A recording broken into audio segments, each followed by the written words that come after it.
नाज़रीन अस्सलाम वालेकुम। नाज़रीन, मसलसल कई दिन से बात हो रही है कि लंदन में जो मीटिंग्स हो रही हैं, ये खुल के तो कोई नहीं कह रहा कि लंदन में मीटिंग्स हो क्या रही हैं, लेकिन लंदन में जो मीटिंग्स हो रही हैं उनका पाकिस्तान की सियासत में आने वाली किसी तब्दीली के साथ बहुत ज़्यादा ताल्लुक़ हो सकता है। यहीं से हम आज बात का आगाज़ करेंगे और उसको बाकी चीज़ों के साथ जोड़ेंगे। मुझे स्टूडियोज़ में ज्वाइन कर रहे हैं सेनेटर जावेद अब्बासी साहब, रहनुमा हैं पाकिस्तान मुस्लिम लीग के। मुझे ज्वाइन कर सकेंगे DSNG से सेनेटर वलीद इकबाल साहब, जो कि पाकिस्तान तहरीक इंसाफ के रहनुमा हैं, और मुझे इसी डिस्कशन में शामिल होंगे मज़हर अब्बास साहब, जो कि सीनियर तज्ज़ियाकार हैं, कराची से मुझे ज्वाइन करेंगे। फिर शायद और भी गेस्ट मुझे ज्वाइन कर सकें। Very warm welcome to all my guest once again. Senator Javed Abbasi sahab, ज़ाहिर आप ये सब सुन रहे हैं, क्या लंदन में आपकी पार्टी के साथ कोई वाकई ही मुलाकात हुई है बड़ी सिग्निफिकेंट गुज़श्ता 48 घंटे में? बिस्मिल्लाह नवाज शरीफ साहब के साथ किसी की बहुत इंपॉर्टेंट कोई मीटिंग हुई है पाकिस्तान से? किसी हो सकता है कि शहबाज शरीफ साहब और उनकी आपस में कोई मीटिंग हो, या उनकी अपनी फैमिली के किसी के साथ हो। मेरे इससे अलावा मेरे कोई नॉलेज में नहीं है। और पीरज़ादा साहब, ये लंदन प्लान बनाने की हमें ज़रूरत ही नहीं है। इसकी वजह ये है कि हम किसी तौर पर भी हुकूमत को गिराने के लिए कोई साजिश करना नहीं चाहते, कोई प्रोग्राम नहीं। पार्टी के बाज़ लोग कहते हैं कि बजट से पहले की हुकूमत जो है जा रही है। अगर वो अपनी करतूतों की वजह से, कैसे जाएगी? अपनी इकनॉमिक पॉलिसीज़ की वजह से, अपनी बैड गवर्नेंस की वजह से चली जाए तो मुझे कोई पता नहीं, लेकिन हम किसी तौर पे इसका हिस्सा बनने के लिए अभी तैयार नहीं है। सेनेटर साहब, आपको भी पता है कि हुकूमतें सिर्फ बैड गवर्नेंस से तो नहीं गिरती ना, नंबर्स उनको चाहिए होते हैं। आपकी हुकूमत की बड़ी मुखालफत थी, लेकिन वो गिरी नहीं। उसने अपने पूरे 5 साल मुकम्मल किए। प्राइम मिनिस्टर नवाज शरीफ साहब चले गए, फिर हुकूमत नहीं गिरी, खाकान अब्बासी साहब आ गए, PMLQ से पैचअप हो गया। आज मकबूल सिद्दीकी साहब भी वापस आ गए, उन्होंने अपना रेजिग्नेशन वापस ले लिए। तो फिर ये क्यों कहते फिर रहे हैं PMLN के लोग कि मामला तय पा गए हैं, हम सीज फायर से आगे चले गए हैं, चीज़ें ठीक हो गई हैं? मेरा नहीं ख्याल कि मैं आज सारा दिन मीटिंग में रहे हैं पूरी पार्टी के साथ। आपसे PMLN ये नहीं कह रहे? किसी एक आदमी ने भी नहीं, बल्कि मैं समझता हूँ कि हमारा एक कंसिडर्ड ओपिनियन है पार्टी के अंदर, और ज़्यादा मेजॉरिटी में है। फहद हुसैन साहब ने एक स्टोरी पीस लिखा है, कॉलम लिखा है, रेड जोन फाइल्स। मैं पढ़ा है ना आपने? इसमें वो कह रहे हैं कि एक MPA जो हैं उनको ऑफर की गई PMLN के MPS को साइड स्विच कर लें हमारे साथ। उनको कहा कि डेवलपमेंटल फंड्स देंगे, पैसे देंगे, ये देंगे PTI की तरफ से पंजाब में। और उन्होंने कहा जी हमारी तो हुकूमत आने वाली है, we know that the party will come back in power, हम क्यों डिच करें PML? तो ये क्यों है? ये खबर दोनों बातें ठीक है। PTI के लोगों की उनकी बड़ी ख्वाहिश है, उनके पास नंबर नहीं है, उनके अपने तादी उनसे खफा है, उनकी तो ख्वाहिश है। हमारे PA साहब ने जो जवाब दिया बिल्कुल ठीक है कि आज इलेक्शन हो जाए पाकिस्तान के अंदर। मैं कहता हूँ पूरे पाकिस्तान में इलेक्शन कैसे? नवाज शरीफ साहब के नाम पर और मुस्लिम लीग नून जीतेगी। इलेक्शन के अलावा कोई हल नहीं है। ये इलेक्शन पीरज़ादा साहब होने ये, और आप मैं बता दूं कि बहुत टाइम नहीं रहेगा इलेक्शन कि PMLQ के साथ जो पैचअप हुआ है PTI का, ये नहीं हो सका, ये ठीक नहीं है? नहीं पीरज़ादा, मसला ये नहीं है। फिर क्या मसला? मैं ना अपोजिशन उन्हें गिराना चाहती है, ना अपोजिशन जो इस रियासत को जिस वक्त मसाइल का सामना है ना, उसको हल करने में लोग बुरी तरह नाकाम हुई है। क्या लोग निकल आएंगे? आपका क्या ख्याल है कि जिस तरह चीज़ें खराब हो रही हैं, जिस तरह महंगाई बढ़ रही है, जिस तरह बेरोजगारी बढ़ रही है, ये कोई एक, अल्लाह ना करे, मैं ये ख्वाहिश नहीं रखता, कोई एक छोटा सा हादसा होगा, ठीक है, और वो ऐसा हादसा हो जाएगा कि हम सबके कंट्रोल से हो जाएगा। आपकी ये है कि हुकूमत चूंकि मतलब आप समझते हैं कि बहुत गैर मकबूल है, कुछ हो जाएगा, कोई क्राइसिस हो जाएगा, कुछ सड़क का ही हादसा हो गया, तो लोग आएंगे और हुकूमत को नहीं समझता। मैं समझता क्या है, क्राइसिस ऑलरेडी मौजूद है, हुकूमत बुरी तरह नाकाम हो चुकी है, उसकी इकनॉमिक जितनी भी पॉलिसीज थी इकानमी को ठीक करने में वो बुरी तरह नाकाम हुई है, महंगाई बहुत ज़्यादा शदीद है, बेरोज़गारी बहुत बढ़ रही है। इस सूरत हाल के तौर पर, इस मौजूदा सूरत हाल में कुछ मैं नहीं समझता कि हुकूमत ज़्यादा नहीं अरसा कंटिन्यू कर सकती है। आप सोच रहे हैं, मैं सोच रहा हूँ, बाकी लोग सोच रहे हैं, और इसी तरह हुकूमत के अंदर जो लोग बैठे हुए हैं उनमें मेजॉरिटी वो लोग हैं जो इस पाकिस्तान के साथ भी जिनकी वाबस्तगी है, जिन्होंने रियासत पाकिस्तान से मोहब्बत रखते हुए सोच रहे हैं कि इस तरह के हालात में अगर हम पाकिस्तान को आगे ले जाए, खुदा न ख्वास्ता में ऐसी सूरत हाल में पहुंच जाए कि हम सारे मिलकर भी लंदन में कुछ नहीं हो रहा, लंदन प्लान कुछ नहीं है, कोई लंदन, आपको किसी लंदन प्लान का नहीं पता? मैं कहता हूँ कुछ मेरे ख्याल में। सेनेटर वलीद इकबाल साहब, क्या आप किसी लंदन प्लान से वाकिफ है? नहीं जी, मैं किसी लंदन प्लान से वाकिफ नहीं हूँ, और लंदन प्लान क्या है आप मुझे एजुकेट करें उसके बारे में। नहीं, मैं तो देखिए ना, आप लोग मसलसल लिख भी रहे हैं, उसके ऊपर वीडियो ब्लॉग्स भी हो रहे हैं, उसके बारे में मसलसल कहा जा रहा है कि लंदन में मीटिंग्स हो रही हैं, और वो मीटिंग्स जो है पाकिस्तान की सियासत किसकी मीटिंग हो रही है? किसकी मीटिंग हो रही है? किसकी मीटिंग हो रही है? किसके साथ हो रही है? नवाज शरीफ साहब की मीटिंग्स हो रही है। कोई नहीं, मैं समझता हूँ नवाज शरीफ साहब की मीटिंग्स हो रही है। किससे हो रही हैं जी? किससे? आपके नॉलेज में नहीं है? कौन गया हुआ? अच्छा चले, अच्छा ये बताएं कि मुझे बताएं ये ना, जो मैंने कहा PMLN के लोग मुझे मीडिया को educate कहते करें हैं किससे हो रही हैं जी, क्या कहते हम हैं तो सुन ही रहे हैं कि मीटिंग्स हो रही हैं, हमें खुद ठीक तरह से नहीं पता कि बड़ी इंपॉर्टेंट मीटिंग्स हो रही हैं लंदन में। नहीं मैंने तो कहा ना बिल्कुल जो कोई पीएमएलएन के लोग पता सब नहीं मीडिया क्या को हो कह रहा रहे हैं, क्या जैसे भी नहीं। आपके सामने जावेद अब्बासी साहब ने कहा जी नहीं वली साहब, अब जैसे पता आपके नहीं जी, सामने उनके अभी पास आपने तो सुना कि वैसे ही वो- सेनेटर जावेद अब्बासी साहब ने कहा कि हालात इतने खराब, नहीं ये कह रहे हैं हम गिराना भी नहीं चाहते देखिए लेकिन जी, हुकूमत ये- खुद से गिर जाएगी क्योंकि हुकूमत के ऊपर दबाव इतना है। नहीं ये खुद फरेबी है जी, जो भी कह रहे हैं उससे। मैं पहले एक बात अर्ज़ कर दूं, सबसे पहले मैं आपको आईनी बात अर्ज़ कर दूं। ये वो मैं बचपन से सुनता आ रहा हूँ कि जी मार्च में क्विक मार्च होगा, जिस तरह आपने कहा ना बजट से पहले पता नहीं क्या होने वाला है। ये वो दौर नहीं रहा, वो जो 8वीं तरमीम जनरल ज़ियाउल हक ने की थी और फिर उसके बाद 17वीं तरमीम जो 17वीं तरमीम जो जनरल मुशर्रफ ने की थी, उसमें एक आर्टिकल 58(2)B होता था जिसको महल्लाती साजिशों वाला आर्टिकल कहते थे, जिसमें ये बातें रेलेवेंट होती थी कि किसी की कितनी मेजॉरिटी है, कोalition पार्टनर्स हैं, क्या है क्या नहीं है।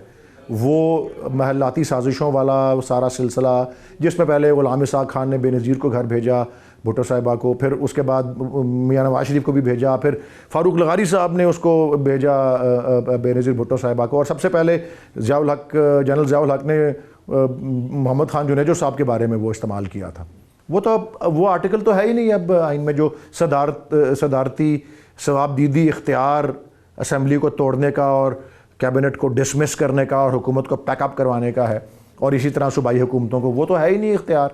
अब तो या कोई अगर अदम एतमाद की मूवमेंट हो किसी गवर्नमेंट पे, सूबाई हो या वफाकी हो, तो फिर या लीडर ऑफ द हाउस अगर हो, जो कि प्राइम मिनिस्टर होते हैं नेशनल असेंबली में, या चीफ मिनिस्टर होते हैं प्रोविंशियल असेंबली में, वो अगर असेंबली को डिसॉल्व करें अपने कुली इख्तियारात के नीचे, वो डिस्क्रेशनरी, वो तो एब्सोल्यूट पावर है, तभी कोई मिड टर्म इलेक्शन या कोई ऐसी चीज़ हो सकती है। कोई किसी किस्म के उसके आसार नहीं हैं।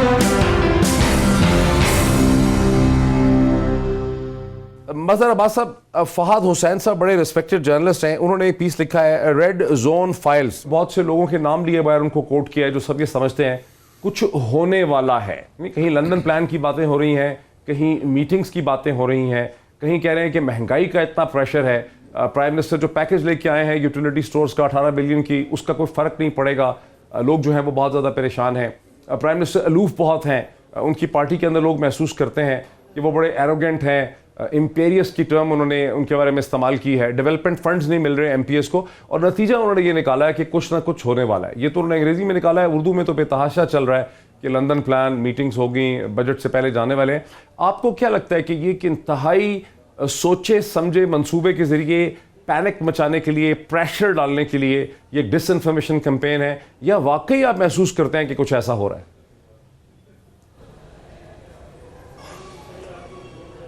शुक्रिया मोहित, मेरी आवाज़ आ रही है आपको? जी बिल्कुल, बड़ी लाउड एंड क्लियर। मोहित, मुझे नहीं लगता, मैंने पढ़ा फहद का कॉलम, ज़ाहिर है उनकी अपनी इंफॉर्मेशन यकीनन होगी। देखिए, एक तो अभी ये जो बात हमारे दोस्त कर रहे थे, ये मेरा ख्याल है मैं इनकी बात से मुत्तफ़िक़ हूँ कि बहुत से लोग 18वीं तरमीम पे बड़ी तनकीद करते हैं, लेकिन जिस तरह 58(2)B ख़त्म हुई, उसी तरह 18वीं तरमीम ने भी बहुत से रास्ते रोक दिए इस तरह की साजिशों के, और उसमें यही है कि पॉलिटिकल पार्टीज़ या MNAs MPAs के लिए अब इतना आसान नहीं रहा अपनी वफ़ादारियाँ तब्दील करना। दूसरी बात यह कि अपोजिशन ही नज़र नहीं आ रही, तो तब्दीली कैसे आएगी? यानी अपोजिशन के अंदर वो रेजिस्टेंस नज़र नहीं आ रही, वो विलिंगनेस नज़र नहीं आ रही, वो जो उनकी आपस का इत्तेहाद नहीं नज़र आ रहा। और उसकी सबसे बड़ी मिसाल हमें पिछले साल हमने देखी, चेयरमैन सेनेट के ख़िलाफ़ जो वोट ऑफ नो कॉन्फिडेंस, यानी अगर अपोजिशन एब्सोल्यूट मेजॉरिटी होने के बावजूद भी चेयरमैन सेनेट को जो है वो वोट आउट नहीं कर सकी, तो वो प्राइम मिनिस्टर को वोट आउट कैसे कर सकती है? जो प्रॉब्लम्स जो है गवर्नमेंट की, वो गवर्नमेंट की अपनी प्रॉब्लम्स हैं, उसमें वो एग्रीवेट होती हैं, इत्तेहादी वो नाराज ठीक है। होते इससे हैं, पहले कि उनको हम मनाया प्रॉब्लम्स पे जाता आए, है। इससे पहले कि हम प्रॉब्लम पे आए, तो फिर इसका तो हम फैसला कर लें ना मजर, इसका तो फैसला कर लें कि पीएमएलएन के सारे मेंबरान जो हैं, मेंबर पंजाब असेंबली हो या नेशनल असेंबली के हों, और सेनेटर साहब भी यहाँ तशरीफ रखते हैं, ये कहते हैं कि कुछ होने वाला है। कोई कहता है महंगाई की वजह से कुछ हो जाएगा, शायद अवाम आ जाएंगे सड़कों पे। कोई कहता है कि मामला तय पा गए हैं, सीज फायर से चीज़ें बड़ी आगे चली गई हैं, चीज़ें ठीक हो गई हैं जब से हमने मुख्तलिफ किस्म की अमेंडमेंट्स को सपोर्ट किया है। तो ये फिर एक कैलकुलेटेड किस्म की महंगी डिसइंफॉर्मेशन कैंपेन है। देखिए मोहित, प्रॉब्लम ये हो रही है कि पीएमएलएन तो जाहिर है वो चाह रही है कि उसके एमएनएज एमपीएज इंटैक्ट रहें, वो कहीं इधर से उधर ना जाएं। तो एक तो ये टैक्टिस हो सकती है, और क्योंकि कोई एग्रेसिव कैंपेन ही नहीं चल रही, इतनी शदीद महंगाई है, लेकिन ऑपोजिशन आपको सड़कों पे नज़र नहीं आती। ऑपोजिशन यानी इमरान खान को जितना बड़ा चैलेंज दिया जा सकता था ऑपोजिशन की तरफ से महंगाई के हवाले से, तो उन्हें तो वो चैलेंज का सामना ही नहीं करना पड़ा। और लोग, ठीक है, लोग फ्रस्ट्रेट हैं। एमक्यूएम पीटीआई की पॉपुलैरिटी ग्राफ और वोट बैंक यकीनन इससे मुतासर हो रहा है, और अगर इस पर ये कंट्रोल नहीं कर पाए तो और भी मुतासर होगा, और इसके नताइज इनको लोकल बॉडीज इलेक्शन में मिल सकते हैं। तो पीटीआई के लिए अपनी प्रॉब्लम्स बहुत हैं, लेकिन अपोजिशन की तरफ से कोई रेजिस्टेंस नहीं है। सिर्फ ये चीज़ है कि इस तरह की इंफॉर्मेशन और इस तरह की खबरें क्यों फैलाई गई। देखिए, जब इत्तेहादी नाराज़ हुए तो अचानक लोगों को लगा कि जी एमक्यूएम पाकिस्तान, पीएमएलक्यू, बैंगल साहब, अचानक सारे इत्तेहादी क्यों नाराज़ हो गए। तो हमारे यहाँ जो कॉन्स्पिरेसी थ्योरीज होती हैं, और हो सकता है कि उसमें कोई हकीकत भी हो, क्योंकि अचानक एक बड़ी मीटिंग हुई और उसके बाद इत्तेहादी वापस आना शुरू हो गए। तो ऐसा ही होता रहता है कि प्रॉब्लम्स होती हैं, प्रॉब्लम सॉर्ट आउट होती हैं। सबसे जो इमरान खान का इस वक्त एडवांटेज मुझे नज़र आता है कि उनकी इस्टेब्लिशमेंट से कोई भी इस तरह के मामलात पे कशीदगी नहीं है। और आपके यहाँ जो गवर्नमेंट्स तब्दील होती हैं, ऊपर नीचे होती हैं, उसमें कहीं ना कहीं इस्टेब्लिशमेंट का रोल ज़रूर रहता है। इसलिए मुझे इमरान खान की गवर्नमेंट को कोई इमीडिएट थ्रेट नज़र नहीं आता मेरी नज़र में। Very interesting analysis. मेरे साथ रहिए सर जावेद अब्बासी साहब। ये तो अब सब कुछ सुनने के बाद मुझे ऐसा लगता है कि चूँकि मियां नवाज शरीफ साहब, शहबाज शरीफ साहब बाहर बैठे हैं, सागडार साहब भी वहीं हैं, हसन हुसैन भी वहीं हैं, पार्टी इस वक्त जो है उसके पास कोई सेंट्रल लीडरशिप नहीं है, तो पार्टी के लोगों को हिम्मत दिलाने के लिए प्रिंसिपली तौर पे पीएमएलएन की रैंक एंड फाइल को इंटैक्ट रखने के लिए कि कहीं पीटीआई इनकी खरीदो फरोख्त ना कर ले, इनको मुतासर ना कर ले, एक तासुर उनको ये दिया जा रहा है कि हमारी कोई डील इस्टेब्लिशमेंट से हो गई है, और उसके लिए मीडिया को इस्तेमाल किया जा रहा है, ब्लॉगोस्फीयर को इस्तेमाल किया जा रहा है, वीडियो ब्लॉग्स करवाए जा रहे हैं, कॉलम भी शायद लिखवाए जा रहे हैं, कुछ इस किस्म की कहानी लग रही है। ग्राउंड रियलिटी में तो कोई ऐसी सूरत हाल नज़र ही नहीं आ रही। ये मैं पिरजादा साहब आपसे ये एग्री नहीं करता। पहले भी आपने अपनी बात में शायद ये प्रश्न दिया कि कोई ये हम मुस्लिम लीग नून ये कह रही है, नाम कह रहे हैं, लोग तो आपके ही कह रहे हैं। बिल्कुल नहीं, ये सब लोग आपसे ही लिंक्ड हैं जो ये कह रहे हैं। अगर मैं बड़ी जिम्मेदारी से कहता हूँ कि अगर कोई और हिस्सा भी बने तो हम इस वक्त हिस्सा नहीं बन रहे इस बात का, कि हम बिल्कुल नहीं, हमें तो बहुत अगर मौका। आपके लोग ये कह रहे हैं बस ये हुकूमत खुद से गिरने वाली है। हुकूमत खुद से कैसे गिरेगी?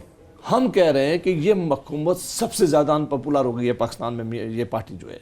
हम कह रहे हैं तो हुकूमतें हो जाती हैं जब इकोनॉमिक क्राइसिस। कहते हैं कि इतनी बड़ी जो महंगाई है और इतनी बड़ी फ्रस्ट्रेशन है इस वक्त आवाम के अंदर, इतनी बड़ी बेरोजगारी हो गई है, अगर हुकूमत ने होश के नाखन फौरी न लिए और अगर कोई फौरी तौर पर एक्शन, जो हम एक्शन ले नहीं सकते, इनके पास कोई मैप नहीं है, कोई रोड मैप नजर नहीं आ रहा। ये जो अभी यूटिलिटी स्टोर में ये पैसे जो दे रहे हैं, कह रहे हैं पैकेज दे रहे हैं, सास प्रोग्राम के पैसे उठा के दे रहे हैं, इससे कोई फर्क नहीं पड़ने वाला। अच्छा, इसलिए नहीं पड़ने वाला कि मुल्क की माशी हालात बड़े खराब। इनको क्या करना चाहिए? चलिए, आप इतने कंसर्न हैं तो इस हुकूमत को क्या करना चाहिए हालात को बेहतर करने? इसको पहले दिन से समझा रहे थे, जो शहबाज शरीफ साहब ने पहले दिन नेशनल असेंबली में आके तकरीर की थी, उन्होंने कहा था कि अकाउंटेबिलिटी का प्रोसेस आप जारी रखें, हम सबको अंदर कर लें, इससे मुल्क नहीं ठीक होता। आए बैठकर सारे मुल्क और इस मुल्क की जो है चार्टर ऑफ इकानमी बनाएं, सारे मिलकर इसके लिए मेहनत करें, उस मुल्क की इकानमी बेहतर करें, इस मुल्क में खुशहाली लाएं, इस मुल्क में लोगों के लिए बेरोजगारी खत्म करें। आप इनके साथ शामिल हो जाएंगे तो कोई आइडियाज लेकर आएंगे या इतनी गुडविल हो जाएगी? हम शामिल नहीं होना चाहते थे। हम कहते थे कि जब रियासत को कोई मसाइल हलाक हो जाए, देखें ना, अगर लॉजिक क्या है? मैं लॉजिक दे रहा हूँ, आप अगर इनकी तारीफ करने लग जाएंगे तो उससे मसाइल। तारीफ नहीं, पुलवामा का मामला हुआ, हम इनके मुखालिफ थे, हम इनके साथ खड़े हो गए, रियासत का मसला था। उसके बाद अभी दोबारा अगर मसला जब आया हमारा, इस पाकिस्तान के ऊपर कोई मसला मसाइल आए, हम सारे लोग खड़े हुए, हम पार्लियामेंट खड़ी हुई, हमने कहा नहीं हम आज भी वो तो समझते दुश्मन से मुकाबले का मसला था ना, नहीं। इकोनॉमिक पॉलिसी में नहीं, आप ये उससे भी खतरनाक बात है कि हमें अगर आज इस पॉलिसी के ऊपर हम सब ने तवज्जो ना दी और हुकूमत ने ज़्यादा सीरियस इस पर एक्शन ना लिए, देखें मैं ये यही पूछना पाकिस्तान चाह रहा हूं कि अगर आप हुकूमत के साथ सपोज पीएमएलएन और पीपीपी हो जाएंगे तो आप क्या कोई ऐसे ब्रिलियंट इंटेलिजेंट आइडियाज जनरेट करेंगे इकोनॉमी के बारे में जो हुकूमत को समझ नहीं आ रहे? पिरज़ादा साहब ये बात मैंने जो अभी आप क्या करेंगे आप? अभी बात मैं 14 महीने पहले की बात आपको सुना रहा था कि शहबाज शरीफ साहब ने उस वक्त इनको आइडिया दिया था कि ये आगे चलकर आप खराब हो जाएंगे, मेहरबानी करें ये पार्लियामेंट को भी चलने दें, अपनी अकाउंटेबिलिटी का भी आइडिया करें। था क्या इसके अलावा कि हमें भी साथ बुलाएं? नहीं, कि चार्टर ऑफ इकॉनमी साइन करके पाकिस्तान के लिए एक रोड मैप करते हैं कि आपको समझाते हैं। उस वक्त असद उमर साहब ड्राइविंग सीट, हमने कहा कि हुकूमत ड्राइविंग सीट पर हो, हमारे लोग हम आइडिया देंगे, कहाँ आइडिया देंगे? नेशनल असेंबली और सेनेट में जाएंगे। आखिरी जवाब ब्रेक से पहले जो इन्होंने एक मुझे जुमला, जो इन्होंने बात नहीं मानी, जो आज से शायद मानने के लिए, ये आज इकानमी की जो सूरत हाल करी है उसके जिम्मेदार ये हुकूमत और इस मुल्क की जो हुकूमत और इसके मुल्क के वज़ीर आज़म है, उन्होंने इस मुल्क को यहाँ आके खड़ा किया। इस सूरत हाल में मुझे ये जाते हुए ज़्यादा देर आर्गुमेंट ये है सेनेटर अब्बासी साहब का कि इतनी सिंसियर ऑफर की गई शहबाज शरीफ साहब की तरफ से कि जिस तरह दुश्मन के मुकाबले में तमाम सियासी जमातें जो हैं अपने डिफरेंसेस को भुला के इकट्ठी हो जाती हैं, इसी तरह इस माशी क्राइसिस का मुकाबला करने के लिए एक चार्टर ऑफ इकोनॉमी चाहिए था और चूंकि उसको आप लोगों ने रद्द कर दिया तो वो जो ब्रिलियंस निकलनी थी चार्टर ऑफ डेमोक्रेसी उसमें से, इकोनॉमी में से, वो नहीं निकल सकी। ये मसला है असल। ये सवाल मुझसे है डॉक्टर साहब? जी जी बिल्कुल जी, बिस्मिल्लाहिर्रहमानिर्रहीम। हाँ, मैं माजरत में पहले की गुफ्तगू नहीं सुन सका आपका सवाल, लेकिन मैंने सुन लिया। देखें, ये तो बात है ना डॉक्टर साहब के हमने तारीखी तौर पर ये तो देखा है कि हुकूमत ये कोशिश कर रही होती है कि अपोजिशन को जरा सीधी राह पर लाए, संजीदा ट्रैक पर लाए, उनसे कहे यार इख्तलाफात छोड़ो, एक बात कर लो, और अपोजिशन कहती है नहीं तुम चोर हो, नहीं तुम डकैत हो, नहीं तुम ये हो, यही तुम वो हो। ये तो मैंने हालिया तारीख में पहली मरतबा देखा है कि जब अपोजिशन के लोग कह रहे हैं कि यार अच्छा चलो इकोनॉमी पे आके बात कर लेते हैं, चलो इल्जामात छोड़ दो, लेकिन हुकूमत कह रही है नहीं आप चोर हैं, नहीं आप डकैत हैं, नहीं आप गद्दार हैं। ये हमने कोई उसमें पहली मरतबा ही देखा है। और देखिए, हमें याद है 2008 से 13 का जमाना जब इकोनॉमिक इंडिकेटर्स वर्ड्स चले गए थे, एग्रीकल्चरल ग्रोथ नेगेटिव हो गई थी, जरदारी साहब के पहले दौर में 21% तक इन्फ्लेशन आया था, फिर नीचे आते आते भी उसको वक्त लगा था। लेकिन फिर जब उसके बाद 13 के बाद एक नई हुकूमत आ गई तो हमने फिर मसाइल के हवाले से जब भी क्रिटिसाइज किया उस गवर्नमेंट पे, तो हमने ये जवाब बहुत कम सुना कि यार वो पिछला चोर था ना हम क्या करें, पिछला डकैत था हम क्या करें। भाई इस तकरार के का कोई तो एंड होना चाहिए ना। 18 महीने बाद भी विफाकी वुज़रा जब प्रेस कॉन्फ्रेंस करने आते हैं तो पहले ये बताते हैं कि देखिए जी नाजरीन मैं आपको बताना चाहता हूं एक और चोरी पकड़ी गई है। भाई आप कोई चोरी ना छोड़ें, सबको जेलों में डालें, लेकिन प्लीज हमें ये ज्यादा बताएं कि मेरा सवाल तो ये था कि अगर ऑपोजिशन के साथ इनका झगड़ा ना होता तो क्या इकोनॉमी ठीक हो जाती? मुझे ऐसा लगता है कि कम से कम तरजीहात में अगर अपोजिशन से निमटना थोड़ा सा सानवी हैसियत रखता और मईशत को ठीक करना और आवाम के मसाइल को एड्रेस करना अव्वलीन तरजीह होता तो सूरत हाल कम से कम इससे जरूर बेहतर होती जितनी आज है। जब नीचे के तमाम वुज़रा को भी पता हो कि हम टॉक शो पे आके इसको एक गाली और इसको 4 गाली दे देंगे तो हमें ऊपर से दाद मिलेगी। अगर ये वाला माहौल ना हो बल्कि सारे वुज़रा को पता हो कि हमें अपने काम गिनवाने पड़ेंगे तब दाद मिलेगी, तो शायद मंजरनामा थोड़ा सा बेहतर जरूर होता जितना आज है उससे। अच्छा, मुझे एक ब्रेक लेने हैं। तमाम हमारे जो पार्टिसिपेंट्स हैं उनकी पोजीशन जो है इस इशू पे क्लियर हो चुकी है, सबको आपने सुन भी लिया है। ब्रेक लेते हैं और ब्रेक के बाद आके इसकी डायसेक्शन करते हैं कि फ़र्क पड़ना क्या था और क्या कोई फ़र्क पड़ भी सकता है कि नहीं आफ्टर द ब्रेक।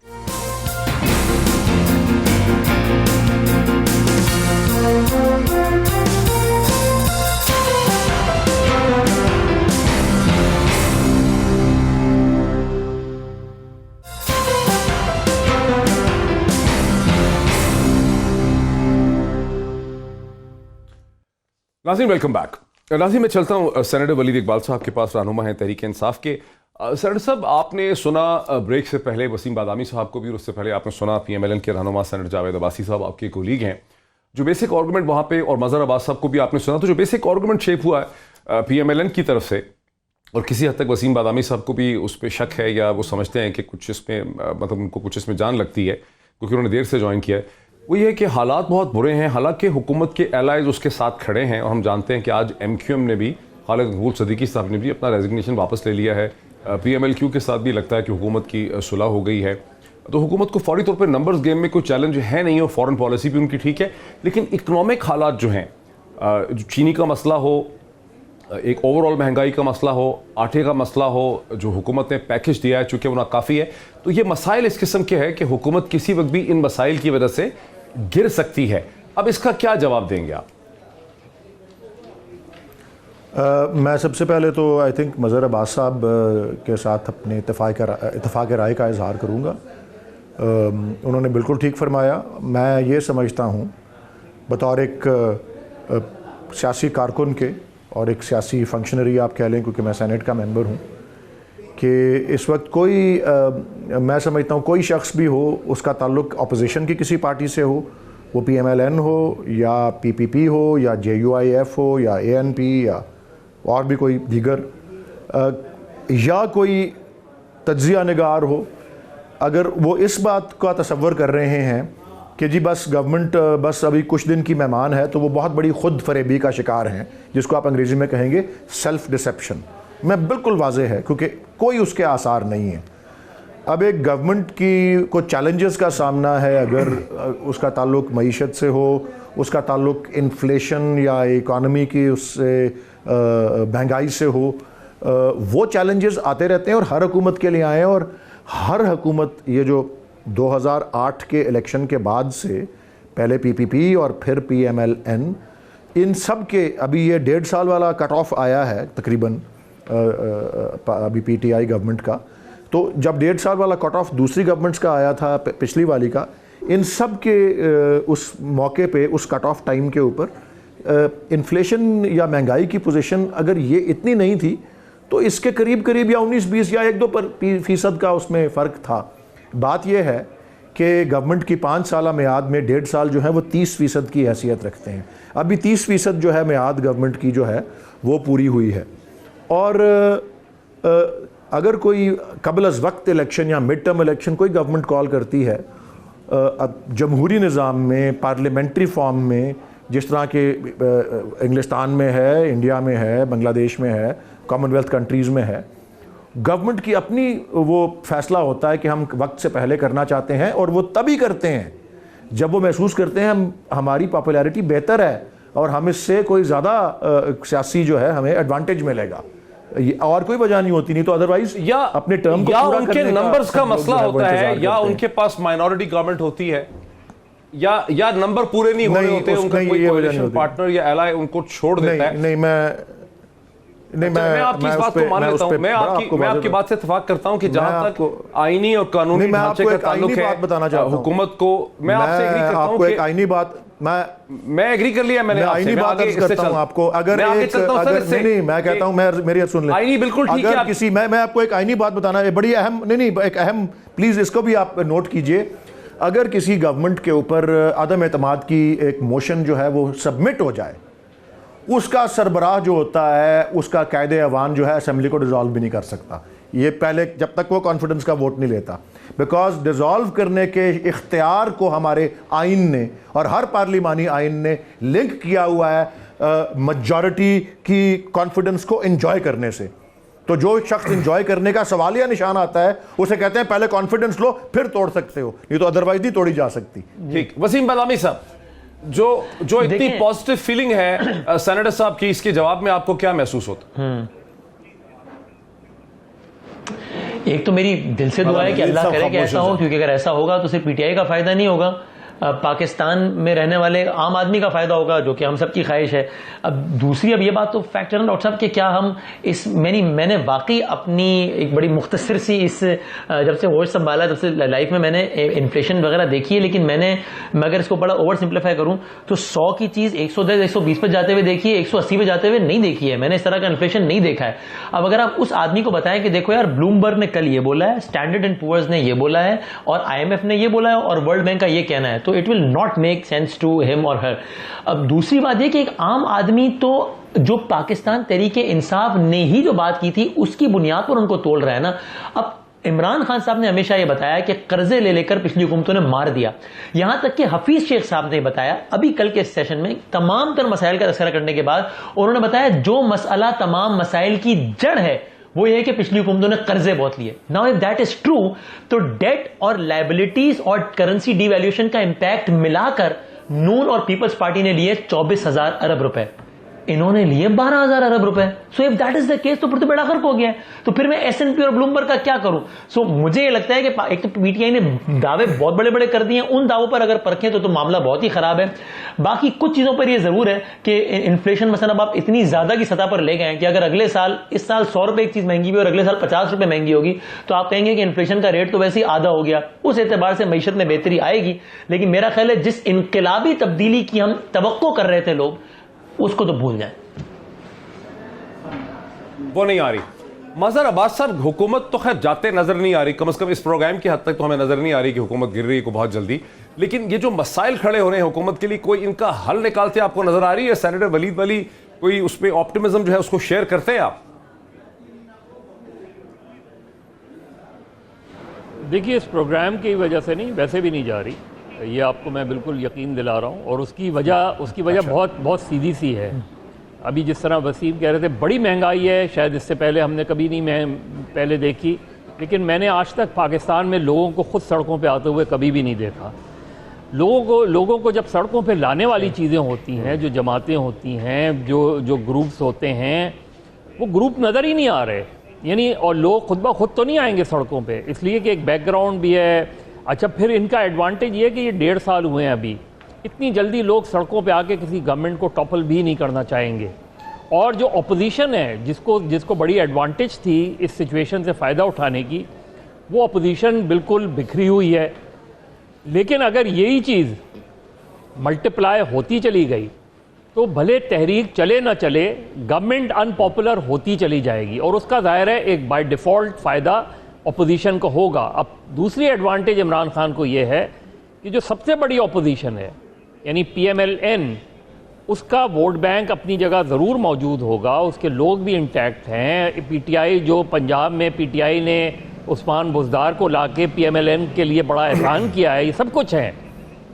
लेकिन PMLN के अंदर एजिटेशन का DNA नहीं है, और चूंकि एजिटेशन का DNA नहीं है, इसलिए वो एडवांटेज इमरान खान को जा रही है। अब अगर वो अगले 1-1.5 साल में, जबकि सेनेट भी उनके पास होगी, उसके बावजूद भी अगर ये सिचुएशन कंट्रोल नहीं कर सके उसमें, तो PTI अपने टेन्योर पूरा भी कर ले तो PTI अगले इलेक्शन के लिए उन्हें बड़ी प्रॉब्लम सामने करने पड़ेगी। लेकिन अभी अगर इस वक्त पहले तो फिर लोकल बॉडीज के इलेक्शंस में हारेंगे ना बहुत बुरी तरह। की गवर्नमेंट कहीं जाते हुए नजर नहीं आ रही। ठीक है, लेकिन लोकल बॉडीज के इलेक्शंस में अच्छे नहीं होंगे रिजल्ट्स, ये तो होगा, बिल्कुल होगा, क्योंकि PMLN का लोकल बॉडीज में बहुत ज्यादा, आपका चूंकि बड़ी गहरी गिरफ्त है। हिंदुस्तान में यह हुआ कि नरेंद्र मोदी की हुकूमत जो है, मसर नरेंद्र मोदी की भारतीय जनता पार्टी जिसने बहुत अच्छे मार्जिन से इलेक्शन जीता है 2019 का, उसने तकरीबन सारी ही स्टेट की जो हुकूमतें हैं, रियासतों की जो हुकूमतें हैं, वहां से बीजेपी फारिग हो गई। अभी दिल्ली में भी आपने देखा बहुत कम उनको सीटें मिली हैं, आम आदमी पार्टी जीत गई। मोहित, अगर लोकल बॉडीज इलेक्शन इसीलिए मुझे नहीं लगता कि PTI की गवर्नमेंट इस साल कराएगी। अगर अगले साल लोकल बॉडीज के इलेक्शन होते हैं, और लोकल बॉडीज के इलेक्शन उसी तरीके से होते हैं क्वेश्चन, तो PTI की गवर्नमेंट को लोकल बॉडीज में बड़ी प्रॉब्लम होगी। और अगर वो लोकल बॉडीज हारते हैं तो ये दबाव और बढ़ जाएगा PTI की गवर्नमेंट के ऊपर कि वो जो है वो अनपॉपुलर होते जा रहे हैं और इमरान खान की मुश्किलात बड़े मेजर्स इलेक्शन नहीं कराएंगे लोकल बॉडीज के, ये नहीं कराएंगे इलेक्शन, ये वेट करेंगे। जैसे वलीद साहब को ख्याल है कि ब्लूमबर्ग ने कहा है कि इकॉनमी ठीक हो रही है, इनको लगेगा जब हालात बेहतर हो तब हम इलेक्शन नहीं कराएंगे। इलेक्शन देखें ना, इमरान खान साहब बार बार कहा करते थे, इमरान खान साहब कि लोकल होनी चाहिए गवर्नमेंट, कि लोकल गवर्नमेंट को सारे इख्तियार दूंगा, सबसे बेहतर मैं लोकल गवर्नमेंट का निजाम लाऊंगा। आए खैबर पख्तूनख्वा की पहली दफा इलेक्टेड लोगों को फारिग कर दिया, यही पंजाब के अंदर भी हो गया उनके साथ। अब चूंकि इमरान खान साहब इतने अनपॉपुलर हर पासिंग डे में हो रहे हैं कि उनको सारे कह रहे हैं कि अगर इस वक्त इलेक्शन हो गए तो हमने तो अपनी इज्जत बचानी मुश्किल हो जाएगी, प्रेशर हमारे ऊपर बढ़ेगा। लिहाजा मुझे नहीं लगता कि इन्हें लोकल गवर्नमेंट के इलेक्शन किसी सूरत में आने वाले इस साल तो कम से कम ये नहीं कराते नजर आते। एक ब्रेक लेते हैं, ब्रेक के बाद डिस्कशन को आगे बढ़ाते हैं after the break.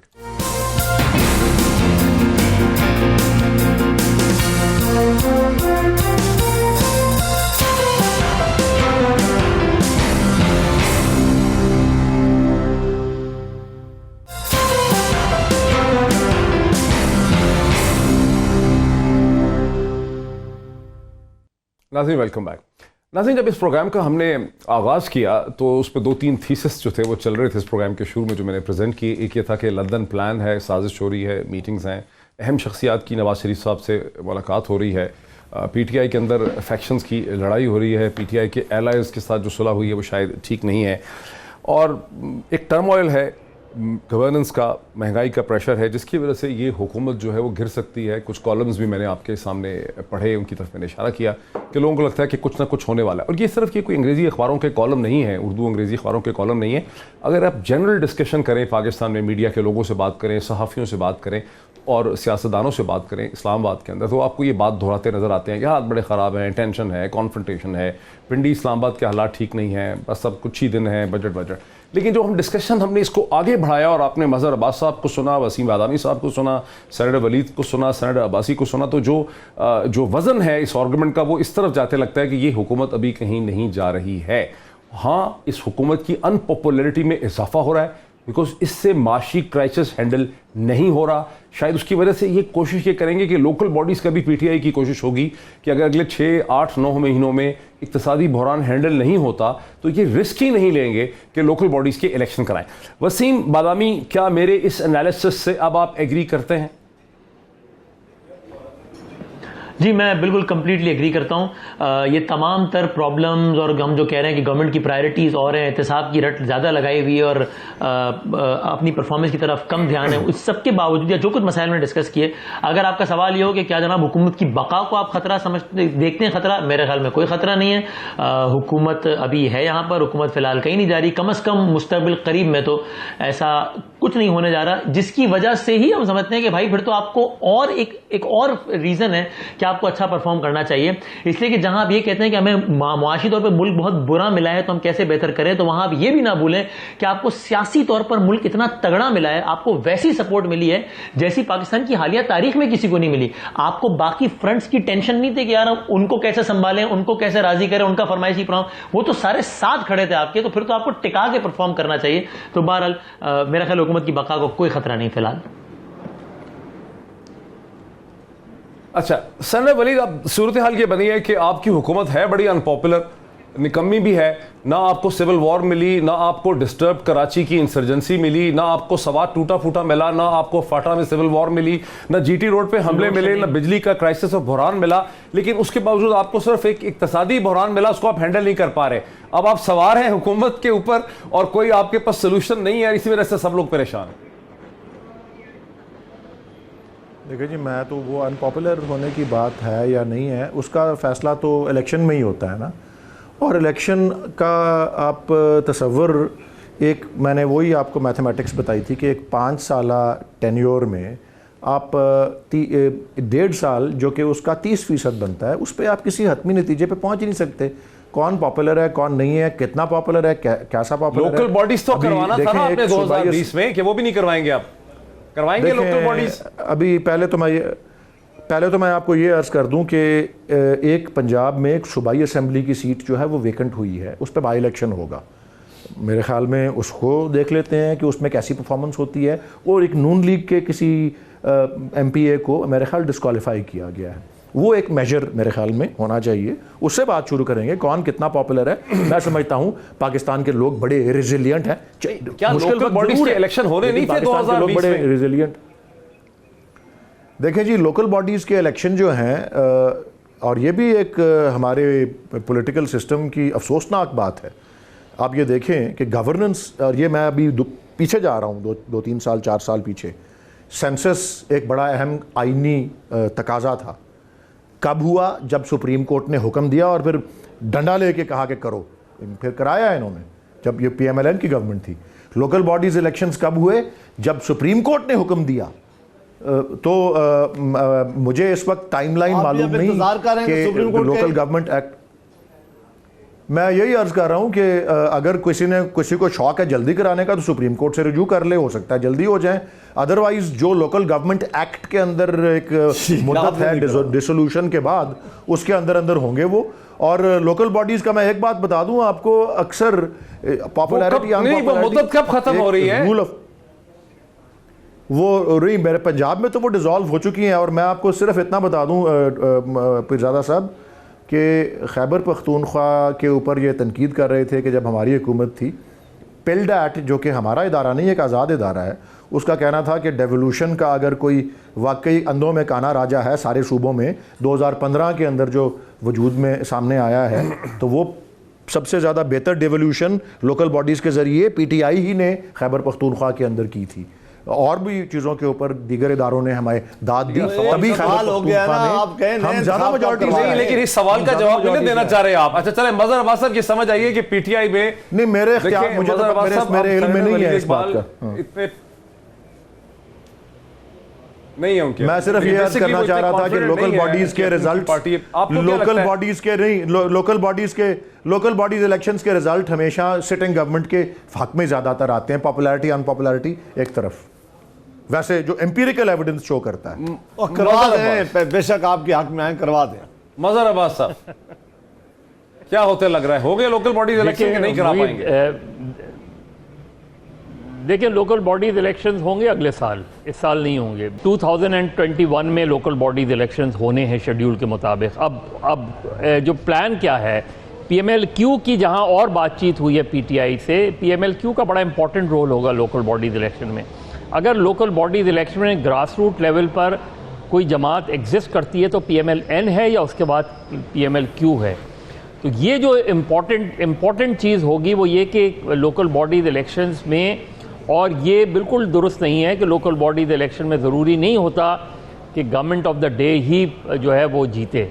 Even martial law के दौर में, जनरल ज़िया-उल हक के दौर में, सख्त तरीन दौर में 79 में जब लोकल बॉडीज इलेक्शन हुए तो पीपल्स पार्टी के हिमायत याफ्ता जो अवाम दोस्त लोग थे उन्होंने स्वीप कर लिया था इलेक्शन। वो अलग बात है कि बाद में काउंसलर्स को इधर उधर करके मेयर इधर उधर किए गए, और उसके बाद भी यही सिलसिला रहा।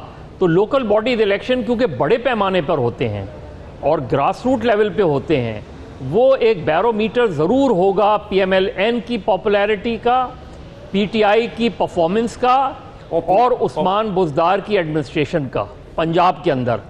बाकी खैबर पख्तूनख्वा में मेरा ख्याल है अगेन पंजाब की तरह खैबर पख्तूनख्वा में भी PTI को कोई बड़ी ऑपोजिशन का सामना बदकिस्मती से अभी तक नहीं करना पड़ा। खतरा नहीं है।